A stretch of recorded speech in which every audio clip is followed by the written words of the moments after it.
नमस्कार दोस्तों, मैं वैभव अंशराज आपका स्वागत करता हूं तक्षशिला ट्यूटोरियल के ऑनलाइन चैनल पे। दोस्तों, हम लोग बात कर रहे थे क्लास 12 के फिजिक्स के चैप्टर नंबर 7 के बारे में, जिसका नाम है प्रत्यावर्ती धारा।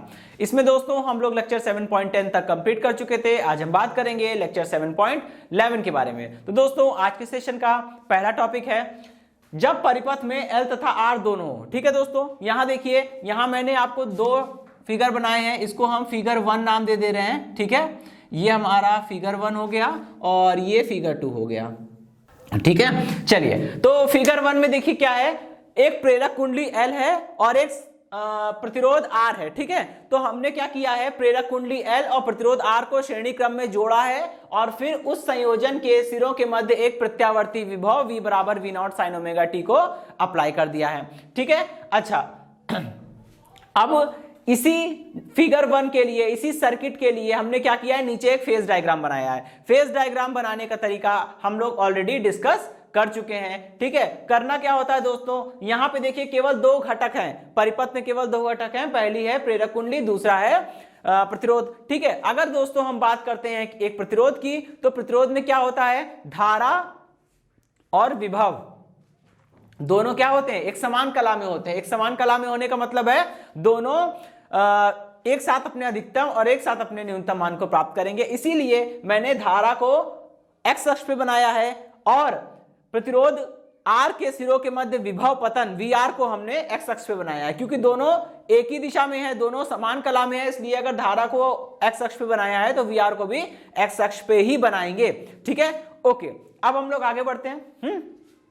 चलिए, अगर हम बात करते हैं दोस्तों प्रेरक कुंडली की, तो प्रेरक कुंडली में क्या होता है, विभव 90 डिग्री अग्रगामी होता है। तो विभव अग्रगामी है, इसलिए प्रेरक कुंडली के सिरों के मध्य जो विभव पतन VL आएगा उसे हमने पॉजिटिव Y डायरेक्शन में बनाया है, ताकि ये जो एंगल होगा वो एंटी क्लॉकवाइज डायरेक्शन में मेजर करेंगे। और मैं आपको कल बता चुका हूं, एंटी क्लॉकवाइज डायरेक्शन में जब हम एंगल मेजर करते हैं तो वो पॉजिटिव होता है, ताकि पता चले कि जब आप धारा से VL के बीच का एंगल मेजर करेंगे तो आपको एंटी क्लॉकवाइज डायरेक्शन में एंगल को मेजर करना पड़ेगा, जो कि पॉजिटिव एंगल होता है, यानी प्लस का 90 होगा। इसके I और VL के बीच का एंगल प्लस 90 होगा।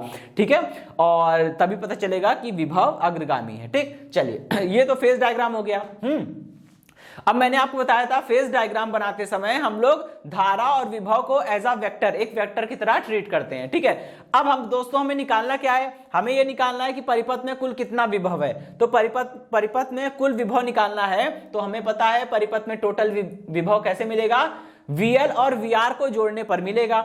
ये पहला वेक्टर VR हो गया, ये दूसरा वेक्टर है VL। तो दोस्तों आपको पता है, अगर एक वेक्टर के सामने, एक वेक्टर के ठीक सामने समांतर, ठीक है, एक दूसरा वेक्टर बनाया जाए और उस दूसरे वेक्टर की लेंथ उतनी हो जाए जितनी इस वेक्टर की है, तब ये दोनों वेक्टर बराबर कहे जाते हैं। ठीक है, अगर दो वेक्टर एक ही दिशा में हैं, दोनों की लेंथ बराबर है, लेंथ का मतलब होता है जब हम लोग किसी भी वेक्टर को एरो के द्वारा प्रदर्शित करते हैं तो एरो की लेंथ जो होती है दोस्तों वो क्या बताती है, वो हमें ये बताती है कि उस वेक्टर का मैग्नीट्यूड कितना है। ठीक है, तो अगर यहां पे हमने दो वेक्टर बनाए हैं, दोनों की लेंथ बराबर है, दोनों की डायरेक्शन सेम है, तो ये VL है तो ये भी VL होगा, और इनका रिजल्टेंट कितना हो जाएगा, इनका रिजल्टेंट हो जाएगा V square is equal to VR का स्क्वायर प्लस VL का स्क्वायर। ठीक है, चलिए अब हम लोग क्या करेंगे, आइए यहां से हम लोग इसके लिए फॉर्मूला ड्राइव करते हैं। ठीक है, फिगर 2 में पाइथागोरस प्रमेय लगा दीजिए और यहां पे हम इसे नेमिंग कर देते हैं। ये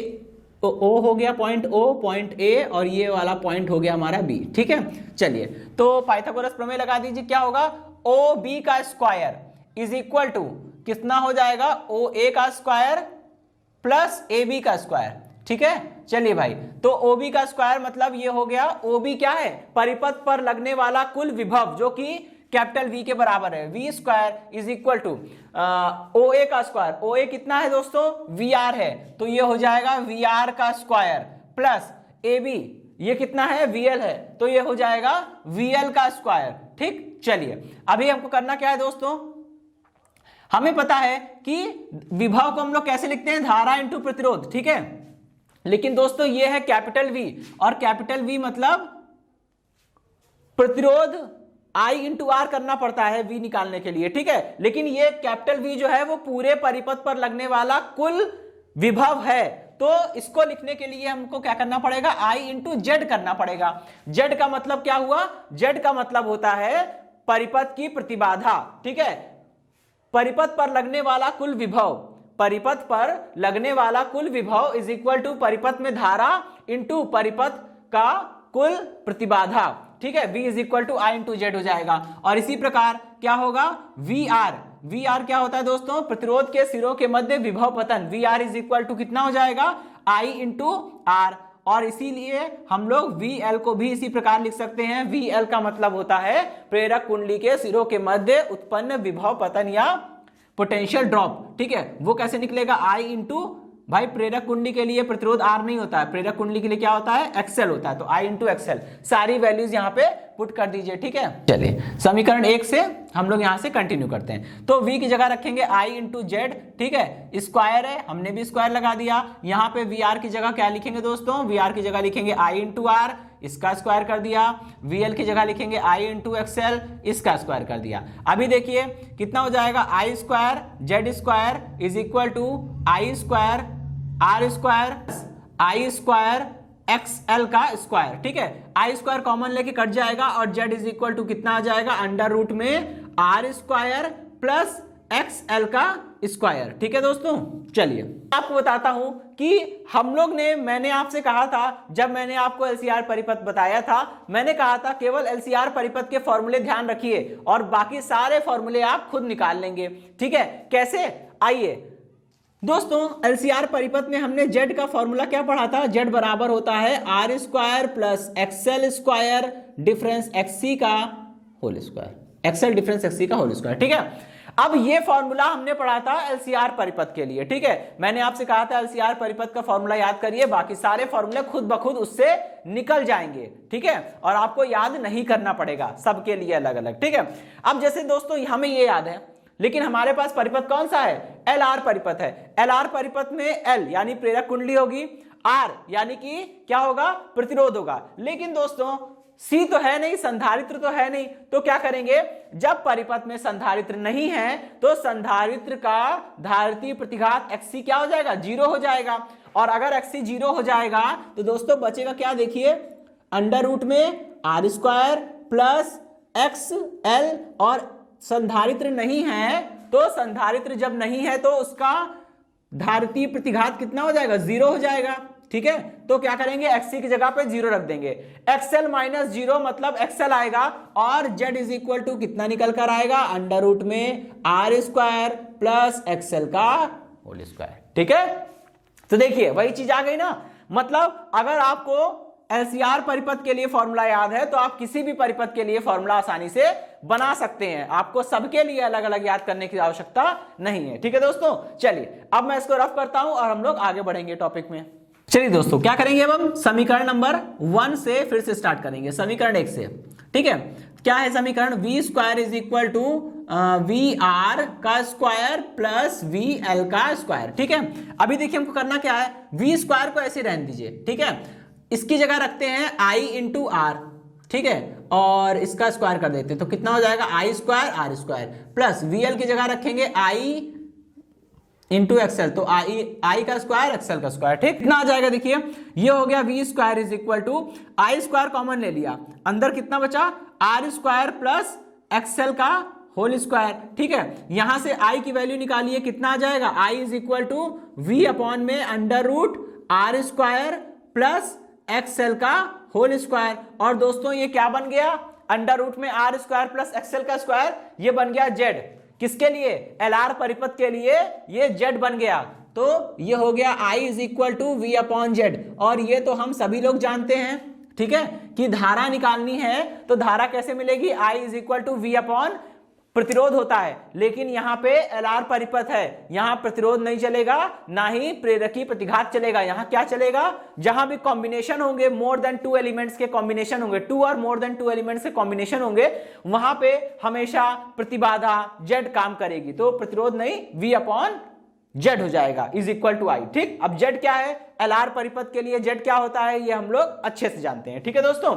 चलिए ये तो आधा डेरिवेशन पूरा हुआ। अब हम क्या करेंगे, इस परिपथ के लिए शक्ति गुणांक का मान निकालेंगे और कलांतर निकालेंगे। हमको दिख रहा है दोस्तों कि यहां पे देखिए विभव क्या है, ऊपर की ओर बना है। ये जो रिजल्टेंट है, ठीक है, ये जो रिजल्टेंट है OB, ये क्या बता रहा है, परिपथ में लगने वाले कुल विभव का मान बता रहा है, ठीक है। और दोस्तों अगर हम, ये है एक्स अक्ष पे जो धारा बनी है वो परिपथ में कुल धारा है और OB जो है वो परिपथ में कुल विभव है। अगर आपको परिपथ में कुल धारा I और परिपथ में कुल विभव V के बीच में एक कलांतर चाहिए तो करना क्या होगा, I से V तक का एंगल को मेजर करना होगा। और जब आप I से V तक का एंगल मेजर करेंगे तो दोस्तों आपको देखिए क्लॉकवाइज डायरेक्शन में, सॉरी एंटी क्लॉकवाइज डायरेक्शन में चलना पड़ेगा। सारा एंगल जो होता है दोस्तों वो हम लोग करंट की डायरेक्शन से, करंट की एक्सिस से मेजर करते हैं। करंट हमारी एक्स एक्सिस पे है तो सारा एंगल हम लोग एक्स एक्सिस से ही मेजर करेंगे।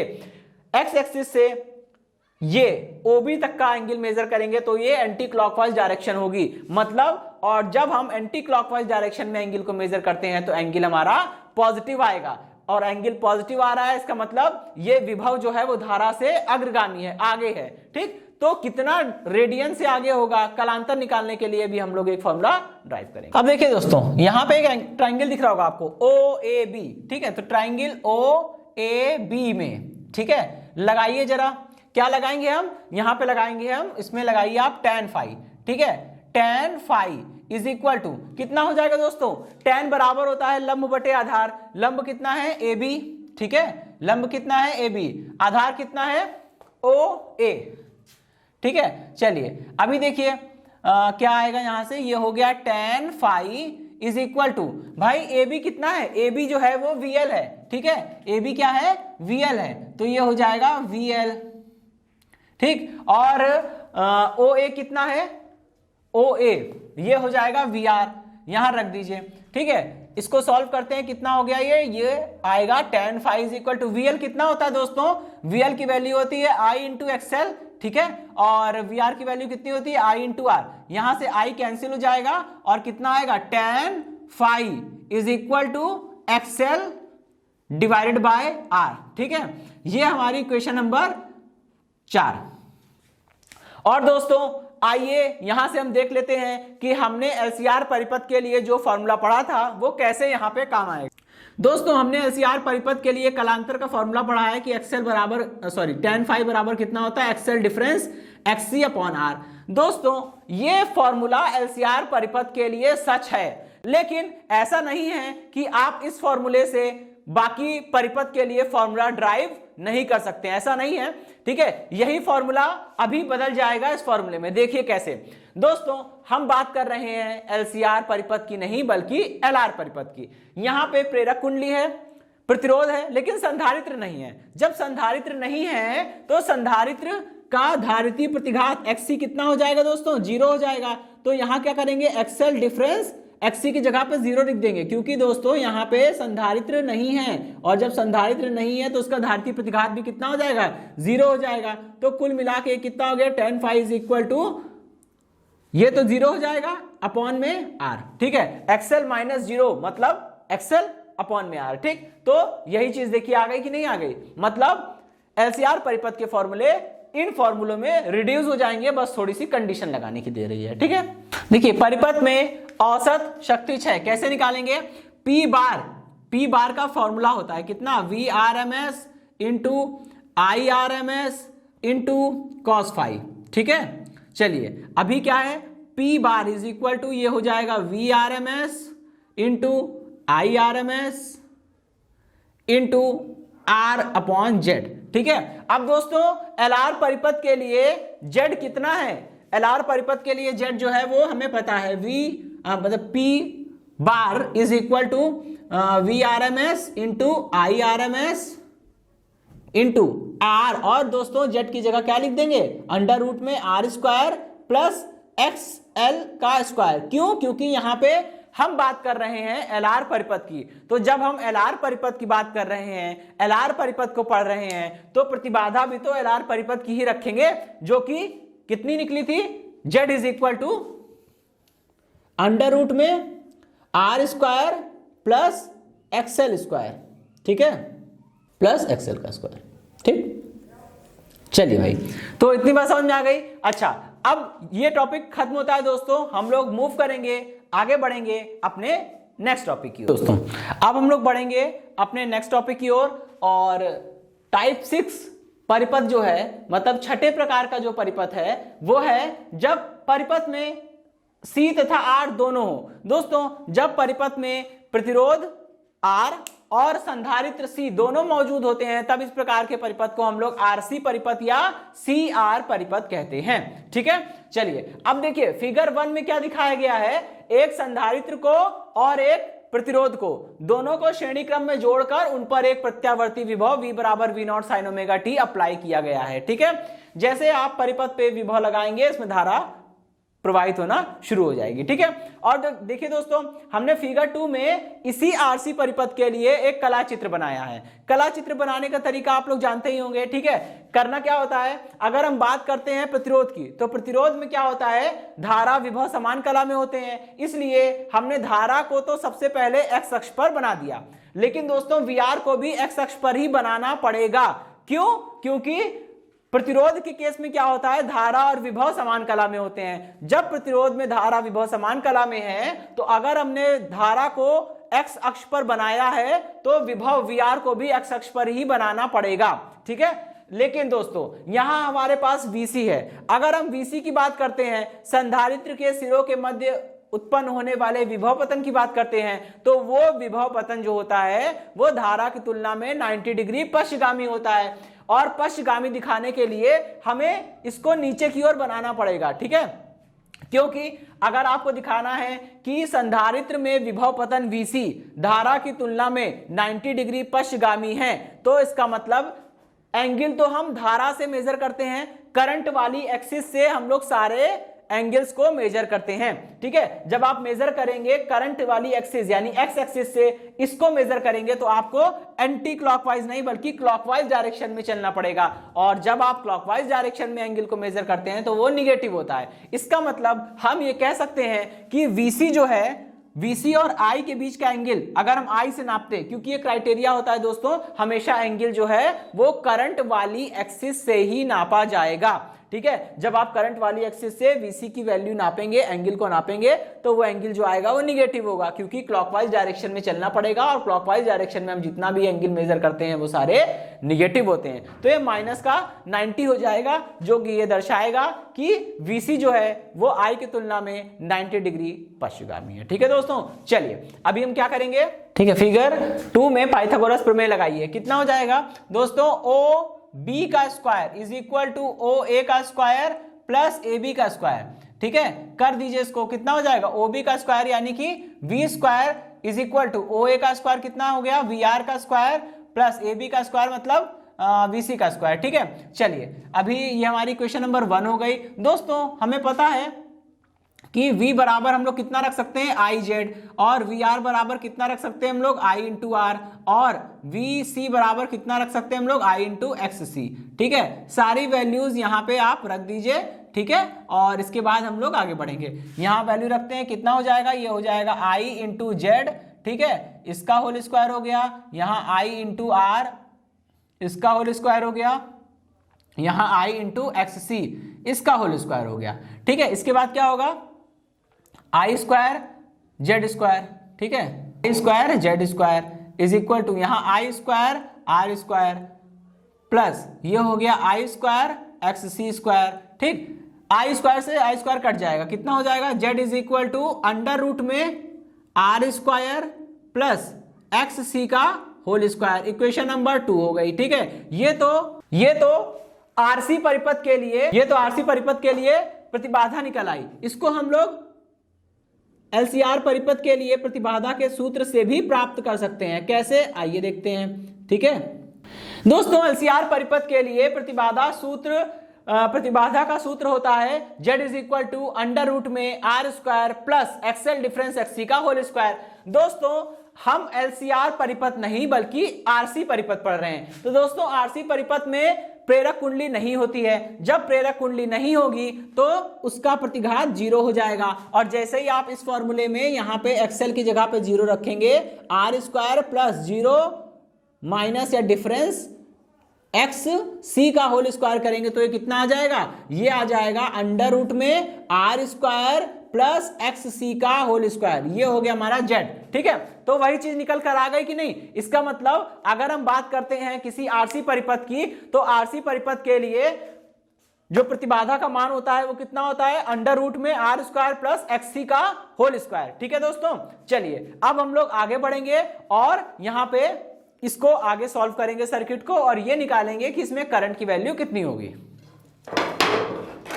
चलिए दोस्तों, हम लोग क्या करेंगे, इक्वेशन 1 से कंटिन्यू करेंगे। इक्वेशन 1 क्या है, V square is equal to V R का स्क्वायर प्लस वी सी का स्क्वायर। यहां पे क्या करेंगे, वी स्क्वायर को एज इट इज रहने दीजिए, इसकी जगह पे लिखेंगे आई आर का होल स्क्वायर हो गया, इसकी जगह लिखेंगे आई इंटू एक्स सी का होल स्क्वायर हो गया। ठीक है भाई, चलिए V square is equal to ये हो गया आई स्क्वायर, तो कॉमन निकाल लिया। ठीक है, क्या बचेगा, आर स्क्वायर बचेगा प्लस एक्स सी का होल स्क्वायर बचेगा। यहां से आप आई की वैल्यू निकालिए, कितना हो जाएगा, I is equal to V upon under root में R square plus X C का होल स्क्वायर। और दोस्तों अंडर रूट में R square plus X C का होल स्क्वायर, ये क्या बन जाएगा, ये तो जेड बन जाएगा ना। इसका मतलब आई इज इक्वल टू कितना हो जाएगा, वी अपॉन में जेड। चलिए, तो ये हो गई क्वेश्चन नंबर 3। ठीक है, अब हम लोग क्या करेंगे, यहां पे वी आई बराबर वी अपॉन जेड तो होता है, वो हम जानते ही हैं, लेकिन दोस्तों आरसी परिपथ के लिए जेड का मान अंडर रूट में आर स्क्वायर प्लस एक्सएल का एक्ससी का होल स्क्वायर होता है, ये बात मत भूलिएगा। और यहां पे हम इसको रख सकते हैं, तो यही फॉर्मूला आगे फर्दर रिड्यूस हो जाएगा किसमें, v is equal to I is equal to V upon, बस जेड की जगह पे रख देंगे जेड का मान कितना आया था, आर स्क्वायर अंडर रूट में R square plus X C का। ठीक है, चलिए भाई, तो ये हो गई क्वेश्चन नंबर 3, है ना। अब हम लोग क्या करेंगे, आगे बढ़ेंगे और शक्ति गुणांक का मान निकालेंगे। ठीक है, और शक्ति क्षय निकालेंगे और कलांतर निकालेंगे। ठीक दोस्तों, ये त्रिभुज दिख रहा है आपको ओ ए बी। ठीक है, तो ओ ए बी में, ठीक है, हम क्या करेंगे, यहां पे लगाइए आप tan फाई। जब आप इसमें लगाएंगे tan फाई, तो tan फाई बराबर कैसे, tan फाई या tan थीटा बराबर लंब बटे आधार होता है। ये है लंब, लंब है ए बी। ठीक है, और आधार कितना है दोस्तों, आधार है ओ ए। इसको रखिए और आगे इसको फर्दर सॉल्व करते हैं। tan phi is equal to A B की वैल्यू कितनी है दोस्तों, वी आर। ठीक है, और ओ ए की वैल्यू कितनी है, ओ ए की वैल्यू ए बी की वैल्यू तो वी सी है ना, ये हो गया वी सी अपॉन में ओ ए कितना है, वी आर। ठीक है दोस्तों, चलिए अभी यहां पे हो जाएगा tan phi is equal to V C कितना है, आई इंटू एक्स सी, और वी आर कितना है, आई इंटू आर। आई से आई कैंसिल हो जाएगा और कितना बचेगा, tan phi is equal to X C upon में आर। और ये है आपका कलांतर का फॉर्मूला। ठीक है, और हम लोग इसे एलसीआर परिपथ के लिए जो हमने फॉर्मूला निकाला था वहां से भी चेक कर सकते हैं। एलसीआर परिपथ के लिए फॉर्मूला निकाला था tan phi is equal to X L difference X C upon में आर। ठीक है भाई, चलिए अभी हमको करना क्या है, प्रेरक कुंडली तो है नहीं इसमें, जब प्रेरक कुंडली इसमें नहीं है तो एक्सएल क्या होगा, 0 हो जाएगा। और ये तो डिफरेंस है, जो भी बड़ा होता है उसमें से छोटे को घटाना है, निगेटिव वैल्यू नहीं लेनी है।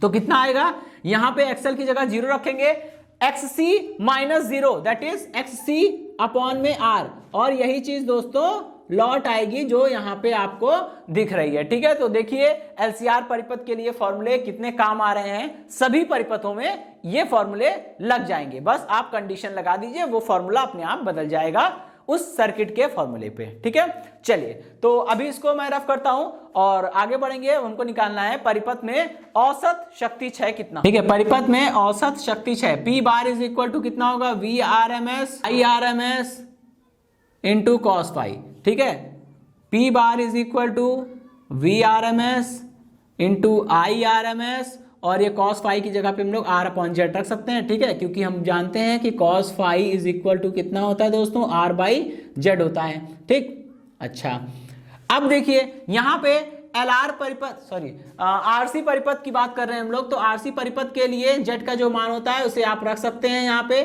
ठीक है, VRMS IRMS, और यहाँ पे हो गया R, और जेड की वैल्यू कितनी है दोस्तों, अंडर रूट में R square plus X C का होल स्क्वायर। ठीक है, चलिए दोस्तों, तो इसे क्वेश्चन नंबर 4 बोलते हैं, इसे क्वेश्चन नंबर 5 बोल दे रहे हैं। और दोस्तों इसी के साथ ये सेशन समाप्त होता है। इस सेशन से जुड़े नोट्स प्राप्त करने के लिए डिस्क्रिप्शन में दिए गए लिंक पर जाके क्लिक कीजिए। ओके दोस्तों, आज के सेशन में इतना ही, मिलता हूं नेक्स्ट सेशन में। धन्यवाद।